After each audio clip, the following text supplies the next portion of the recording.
Olá a todos os seguidores do Ministério Permanecer em Cristo e agora também do Instituto Jesus Cristo. Eu sou Joel Neto, sou um amigo de Jesus Cristo, estou tendo o privilégio nessas últimas semanas de caminhar com vocês nessa série de vídeos, onde estamos lendo e também comentando o livro devocional O Caminho, do autor Stanley Jones. E estamos na semana 9 do devocional e hoje o dia é quarta-feira. E ao longo da semana 9, Stanley Jones tem nos apresentado de forma muito linda o reino de Deus como sendo o centro das nossas vidas. Ele já falou do reino de Deus como sendo o nosso maior bem, já falou do reino de Deus como sendo a nossa pátria. E hoje, na quarta-feira da semana 9, Stanley Jones vai dar o seguinte título à devocional: Um reino inabalável. Um reino inabalável. Vamos ver os argumentos de Stanley Jones. Acompanhe comigo a leitura. Ontem terminamos enfatizando a necessidade de vivermos em harmonia com o reino. O texto de Apocalipse 1:9 fala do companheiro de vocês no sofrimento, no reino e na perseverança em Jesus. Se a palavra reino for interpretada com tal sentido, então em cada lado do reino há sofrimento e perseverança. Mas se o reino está no centro, então você tem um centro inabalável, embora esteja flanqueado por sofrimento e perseverança. Stanley Jones falou sobre isso ontem. Ele disse que se o reino de Deus é o centro da nossa vida, então a circunferência da nossa vida dá conta de si mesma. Mesmo que vivamos no sofrimento, podemos também viver na perseverança em meio ao sofrimento, porque o reino de Deus é inabalável. Ele continua dizendo: não é de admirar que o escritor de Hebreus diga: já que estamos recebendo um reino inabalável, sejamos agradecidos. Fecha aspas. Está em Hebreus 12:28. Sou grato com todo o meu ser por termos um reino inabalável, pois os reinos deste mundo e as civilizações corrompidas que eles edificaram estão se desfazendo em sangue e ruína. Stanley Jones compara o reino inabalável de Deus em nós, por meio de Jesus, com os reinos, no plural, construídos neste mundo e por os homens deste mundo. Reinos que não estão baseados no reino de Deus e por isso estão desfalecendo e estão em ruínas. Esses reinos, diz Jones, são abaláveis. Paulo fala dos poderosos desta era que estão sendo reduzidos a nada. Está lá em 1 Coríntios 2:6. Esses poderosos ainda imperam, embora estejam destronados. Eles têm palácio, trono, capa de rei, anel de rei, autoridade de rei, mas eles estão destronados, porque não estão baseados no reino inabalável de Deus, mas estão baseados no reino abalável criado por ele mesmo. Olha como ele continua. A vida já julgou esses governantes dos reinos abaláveis, mas eles ainda imperam sobre a lei da decadência. Eles já foram destronados por Deus, mas ainda estão neste suposto poder dado pelos homens, mas um poder em decadência. Jesus falou dos considerados governantes das nações, lá em Mateus 10:42. Pense em Jesus dizendo isto: considerados governantes do poderoso Império Romano. Mas os anos e os séculos se pronunciaram contra as horas, e os considerados governantes e seus impérios pereceram, foram a ruínas. E observe que ele contrastou um grupo de discípulos com os considerados governantes. Ele fez comparação entre os seus discípulos, homens simples, pescadores, populares comuns do tempo de Jesus. E Jesus contrastou com os poderosos governantes dos ricos e poderosos impérios. Ele disse: aqueles que são considerados governantes das nações as dominam. Não será assim entre vocês, não será assim com os discípulos. Ele insinua: vocês são governantes, mas são diferentes. Eles são considerados governantes, mas vocês, os discípulos, são verdadeiros governantes. Veja o contraste de Jesus. Por isso é loucura para o mundo as palavras de Jesus. Como homens pecadores tirados da vida da pesca, que se tornaram o time de Jesus, podem governar mais do que homens que lideram nações ricas e poderosas. Jesus vai explicar, Stanley Jones vai traduzir isso para nós. Aqueles discípulos governam nossos pensamentos e condutas. Os princípios e ensinos que eles transmitiram moldaram e ainda moldam a nossa civilização. Percebe? Os discípulos têm influência até hoje sobre nós. Aonde estão os reis da Babilônia, os reis do Egito, da Pérsia, os reis da Síria, os reis da Grécia, da grande Roma dos dias de Jesus? Estão nas páginas de história. Agora, onde estão os discípulos? As palavras deles vivem como vivo é o nosso Senhor Jesus Cristo. Agora, nossa confiança em nosso próprio reino está sendo abalada, mesmo quando estamos vencendo a guerra. Veja estas palavras de Dream Pearson. Abre aspas. Talvez acordemos para a finitude da velha diplomacia e para a falta de esperança dos grandes exércitos e depositemos nossa fé na amizade, nas coisas simples. Em outras palavras, se todo o resto falhar, poderemos finalmente vir à prática do Sermão da Montanha.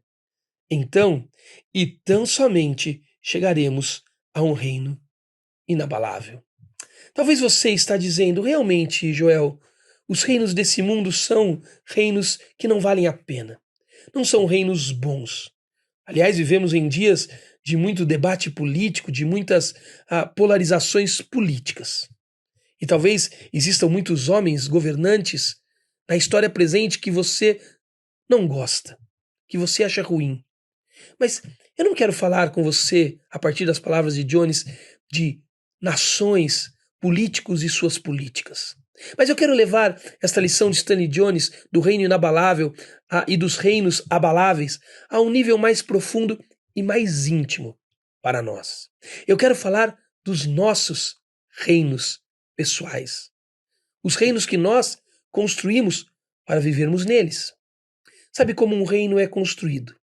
Um reino é construído todas as vezes que nós optamos por vivermos sobre o aspecto da autonomia. A autonomia da nossa razão, pensar por nós mesmos. A autonomia das nossas vontades, desejar o que queremos. E a autonomia, por fim, das nossas decisões, de escolher aquilo que achamos melhor para nós. Então construímos o nosso reino, governamos a nossa própria vida e lidamos com as consequências dessas escolhas. Assim aconteceu com o primeiro casal da humanidade naquele jardim onde Deus criou todas as coisas.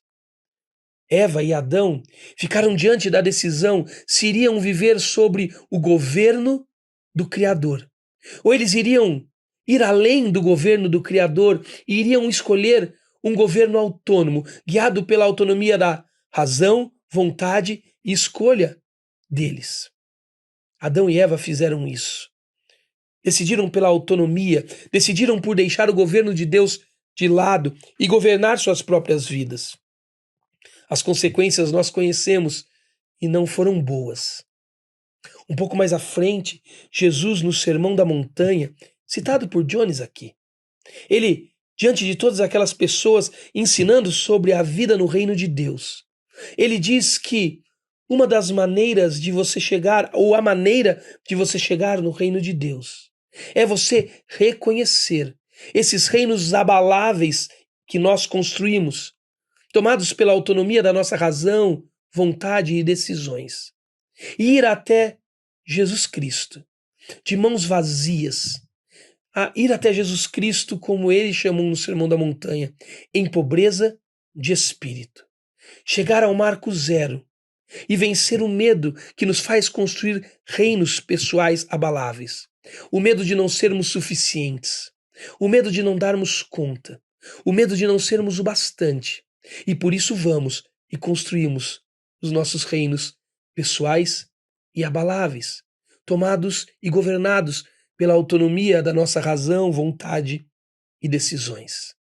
Jesus traduz encarna em uma figura de linguagem este reino abalável e esta autonomia, em contraste com o reino inabalável dele e o governo dele, em uma metáfora, no final do Sermão da Montanha. Ele fala da história de dois personagens, um sensato e um insensato. Os dois tiveram o mesmo empreendimento na vida, construir uma casa. Só que o insensato escolheu um terreno arenoso para colocar os alicerces da sua casa. E o sensato, um terreno firme, uma rocha, para colocar a sua casa. Ambos os personagens e ambas as casas sofreram as mesmas intempéries da vida. Os elementos naturais que reagem contra a vida e a colocam em perigo foram sobre as duas casas. Mas a casa que estava na areia caiu. E a casa que estava na rocha. A rocha que no Novo Testamento é Jesus Cristo. Essa ficou firme. Esta não caiu. Percebe a diferença que Jesus está falando? Todas as vezes que colocamos a nossa vida sob a vontade, a razão e as decisões de Deus e abraçamos o reino dele como centro, vivemos uma vida inabalável. Toda vez que optamos por viver a autonomia da nossa razão, da nossa vontade e das nossas decisões, construímos um reino pessoal, mas um reino que se desfalece, um reino arenoso, um reino que se desfaz diante dos nossos olhos. No fundo e na prática, você sabe que é real isso que eu estou falando. Talvez você já tenha experimentado isso ou esteja hoje experimentando isso. Eu me lembro quando minha esposa ficou grávida da nossa segunda filha, a Isabel. Nós temos 3 filhos, a Ana Luísa de 15 anos, a Isabel de 12 e o Efraim de 10. Quando a Mônica, minha esposa, ficou grávida da Isabel, nossa segunda filha, nós fomos para o exame de ultrassom, aquele exame temeroso para qualquer pai e mãe, que é o exame morfológico, aonde nós vamos identificar o desenvolvimento do bebê, se está acontecendo de maneira adequada. E naquele exame, a nossa filha, a Isabel, ela foi diagnosticada com um valor aumentado do que os médicos chamam de translucência nucal. Se você é pai e mãe, já passou por esse exame e conhece talvez esses termos. E aquele aumento, aquele dado aumentado do exame, ele indicava a forte possibilidade da nossa filha nascer com uma síndrome. Depois de receber essa notícia, não muito bem dada e com pouca habilidade pelo médico, é como se o nosso chão tivesse caído, saído dos nossos pés. Nós fomos embora para casa, eu muito mais abalado que a minha esposa, acredite. Ficamos sem falar sobre aquilo por um tempo, depois tocamos no assunto de forma um tanto quanto superficial. Estávamos assustados. Depois de algum tempo, ainda sofrendo muito com aquilo, um amigo me perguntou: Joel, por que você está com tanto medo e sofrendo tanto por isso? Eu tive que pensar sobre aquilo e chegar a uma conclusão e responder para o meu amigo. E ficou muito claro que eu estava sofrendo demais, sofrendo acima da média, porque a possibilidade de ter uma filha que dependesse de mim pela vida inteira, pelo resto da vida, estava me colocando com medo de que eu perdesse a minha autonomia. Eu estava lidando com um profundo egoísmo em minha vida. Sabe por quê? Porque eu tinha pensado a minha existência a partir da autonomia da minha razão, da minha vontade e das minhas decisões. E os meus filhos só se encaixavam na minha vida se eles se encaixassem dentro das autonomias do meu próprio reino. Mas o meu reino se desfez, entrou em ruínas com aquele exame. E só houve um lugar para eu me esconder. E graças a amigos, à igreja e sobretudo a minha esposa, eu fui levado por Jesus até esse reino. Um reino inabalável, um reino que vem a chuva, o vento, o terremoto, e a casa não cai, porque está sobre rocha firme e segura, que é Jesus Cristo. Talvez você esteja assim hoje. Talvez você tenha construído um reino para você baseado na autonomia da sua razão, vontade e decisões. E talvez algo tenha derrubado a sua casa em terreno arenoso. O meu convite, de Stanley Jones, mas sobretudo o convite de Jesus Cristo, o caminho, verdade e vida para você, faça do reino de Deus o centro da sua vida. E você experimentará uma vida inabalável, que nunca sofre, porque Deus está com você. E quando o sofrimento vem, você pode perseverar, porque Ele é vida e vida em abundância. Entendeu? Espero que essas palavras tenham te abençoado. Espero que elas tenham chego na sua vida em tempo oportuno. Espero poder ver você amanhã, na quinta-feira, na continuidade do devocional. Até amanhã.